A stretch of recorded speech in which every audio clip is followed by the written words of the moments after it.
Hello to everyone and the internet. Welcome to Wednesday, maggots, February 6th. Don't let those politicians step on you. I am Nathan of Washington, and you are watching Young Globalist, and this is the news in 2019.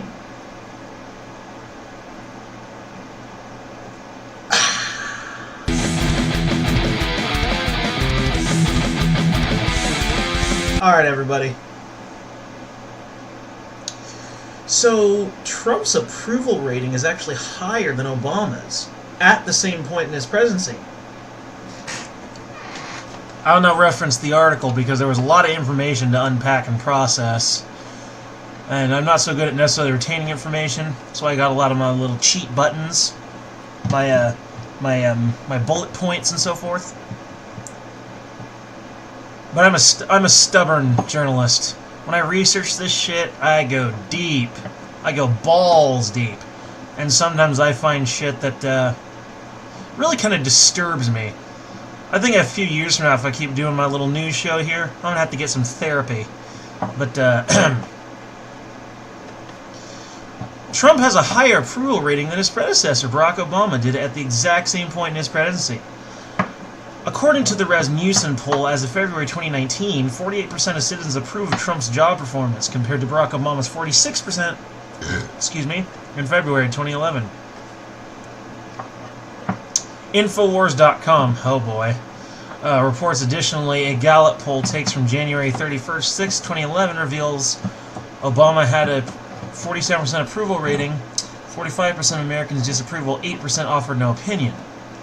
A presidential approval index taken on February 4, 2011 reveals that Obama had a 16 spread with 24% strongly approving of his performance at the time and 40% strongly disapproving. On February 5, 2011, the former president's spread decreased to -17, with 23% strongly approving and 40% strongly disapproving. Again, in comparison, President Trump has had a 10 spread on February 4, 2019, which improved to 6 on Tuesday, with 36 strongly approving and 42 strongly disapproving. In short, Trump is actually very well liked, versus Obama, who is not very well liked. Liked, but not very well liked. So the difference between the two is not quite super significant, but it's very noticeable.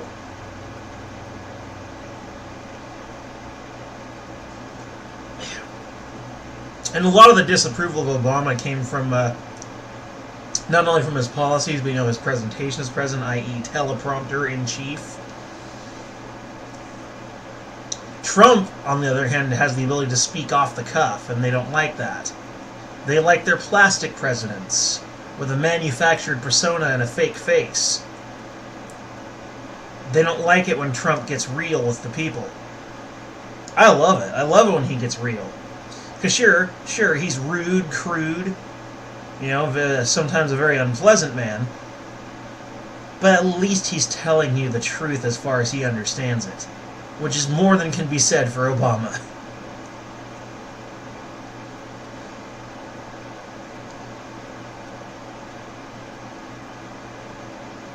Now, like I said earlier, sometimes this shit, when I do research, I feel like sometimes it's necessary for me to get therapy.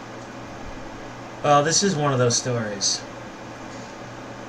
The British Army was permitted the shooting of civilians in Iraq and Afghanistan.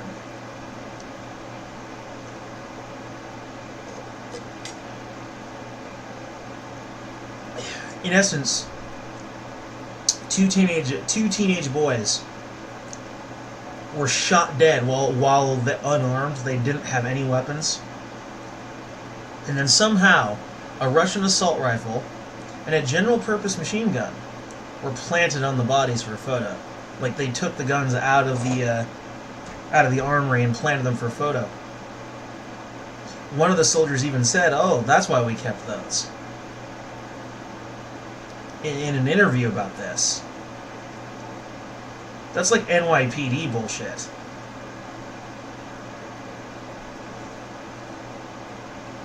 And here's a quote from one of the soldiers. "We were shooting old men, young men. This is what I witnessed. I have never seen such lawlessness. He told this to MEE. A Royal Marine told the outlet that one of his men was forced to admit to killing an Afghan boy who was about 8 years old at the time, when the boy's father arrived at the base carrying his dead child and demanding an explanation.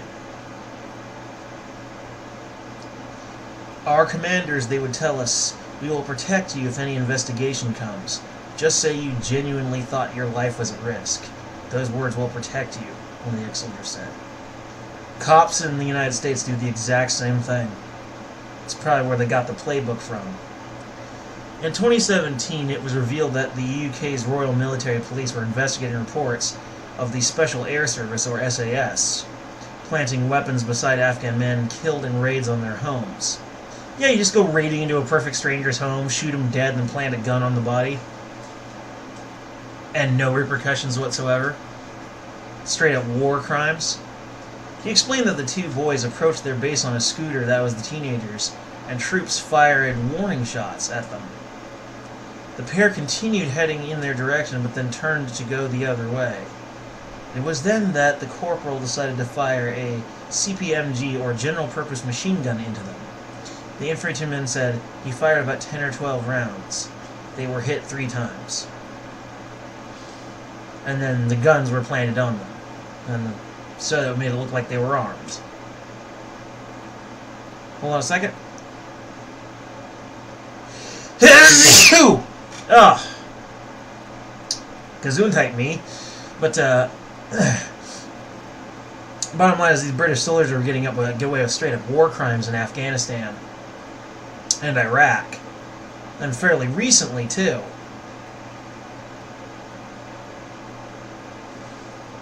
Absolutely despicable.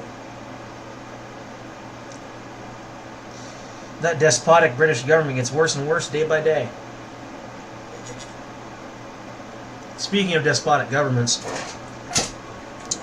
or rather just corrupt ones, I'm going to play you a video from RFK Jr.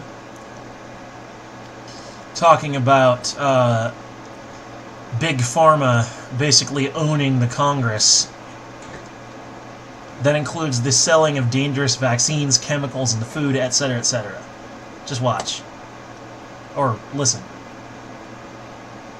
Those of you who have been involved in the past in the battle to protect our children from poorly made vaccines or toxic chemicals in our food or in our water know the power of these industries and how they've undermined every institution in our democracy that is supposed to protect little children from powerful greedy corporations. Even the pharmaceutical companies have been able to purchase Congress. They're the largest lobbying entity in Washington, D.C. They have more lobbyists in Washington, D.C. than there are congressmen and senators combined. They give twice to Congress what the next largest lobbying entity is, which is oil and gas, and 4 times what defense and aerospace. So imagine the power that they exercise over both Republicans and Democrats on Capitol Hill. They've turned the regulatory agencies that are supposed to be protecting Americans, and particularly our children, from toxic exposure. They've captured them and turned them into sock puppets for their own industries. They've compromised the press.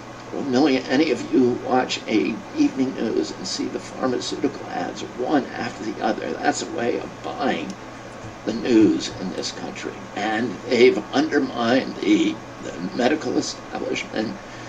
They've cowed the scientists and defunded the ones who are trying to tell the truth, and they destroy the publications that publish real science. Many Americans these days, and particularly those with injured children, don't have the resources or the capacity to fight this battle on the daily basis the way that is required if we're going to win. But we're going to fight this battle for you. We're going to take it to the streets. We're going to take it to Congress. We're going to take it to the regulatory agencies. We're going to force the press to start covering this issue honestly for the first time and allowing this debate to take place.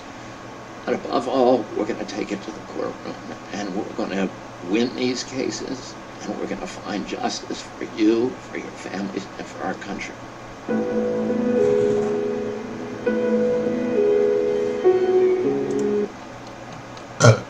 Excuse me. And he's involved in the Congress, so he would know. The CDC and FDA are in the pocket of Monsanto and other similar corporations because money runs the system. America is capitalism taken to its most unhealthy extreme. And I support capitalism. I am a capitalist. But capitalism has inherent in its system certain excesses, which should be protected against. And if they're not, well, this is the result. Actually, attempts to protect from have created this. Regulating the market gave a back door to companies like these. In essence. I support RFK Jr. in this, and so should you. Now, for our final story today on the Young Globalist, the French government, since I do not recognize the French government on the account of them being tyrannical, releases anti-riot law against the Yellow Vests, essentially trying to prevent certain individuals from participating in protests or public displays of civil disobedience.